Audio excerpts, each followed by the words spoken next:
Today we want to talk about the electrification of heating systems as a tool for decarbonization. So why is this topic important? Well, we all want to fight climate change and reduce the amount of anthropogenic greenhouse gas emissions. But just by the way we live our lives, we use energy. We use energy to light our homes, to heat our homes, and to cook Sunday dinner. But how much energy do we actually use for all of this? Well, if we look at the secondary energy use in Canada, we can see that roughly 64% of the energy used is used for space heating, 19% for water heating, 1% for space cooling, 12% for appliances, and 3% for lighting. This totals up to roughly 1,500 petajoules per year and 70 megatons of CO2 equivalent. Out of those 70 megatons of CO2 equivalent, 45 stem from space heating alone. So the question is, what are the sources of energy that we use to heat our homes? And if we look at Canada, we can see that there is a divide between Western and Eastern Canada. In the East, heating oil plays a much bigger role than in the West. In the West, we use more natural gas than in the East, and this is mainly for historic reasons and the availability of infrastructure. If we focus on the two westernmost provinces, BC and Alberta, we can see that both of those provinces have huge natural gas share in the system. Hence, both of them have electrification potential. But could we actually save greenhouse gas emissions by electrifying the heating system? Well, we're going to find out.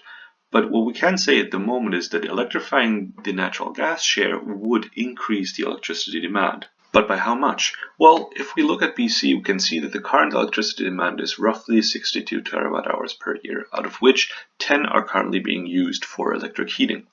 But if we would electrify the additional heating demand, we would add roughly 26 terawatt hours per year, assuming 100% of that demand is met by resistance heating.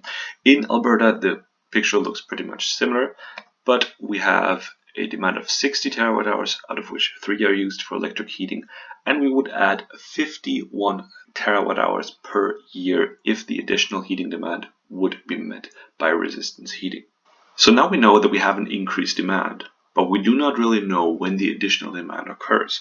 But we know that we heat our houses when it's cold outside. But we also know that Canada is a pretty big country with different climatic zones. So this map shows you an overview of the heating degree days in Canada. The heating degree days are a good representation of the actual heating demand. Blue colors representing a large heating demand and red colors representing a low heating demand. So we see a picture that is fairly what we expected. But if we actually compare it on a normalized basis for a couple locations, we can see that the profile throughout the year is pretty similar for all of them. We can see a spike in January and December.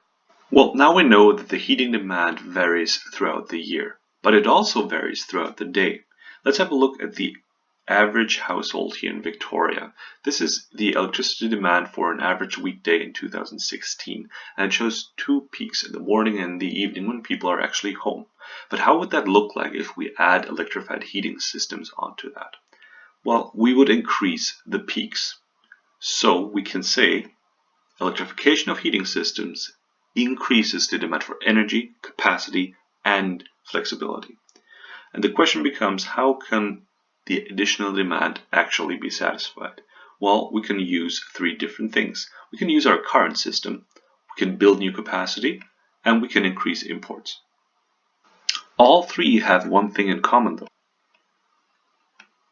The greenhouse gas reduction potential depends on the electricity generation system that is used to satisfy the additional demand. So let's have a look at the electricity generation system of our provinces. And we can see that Alberta and BC are very different. Alberta has a huge share of fossil fuels in the generation setup, and BC is mainly hydro-based. So we can say that different setups lead to varying greenhouse gas emissions per additional unit of demand. But we also know that the additional demand is likely to be too large to be satisfied by more generation from our current system. So our question becomes, what kind of new capacity will be built and how will imports vary? So how the system responds depends on how fast electrification proceeds, what kind of technologies will be used for electrification, the level and development of technology and resource prices, lifetime of technologies, the residual capacities, and policy.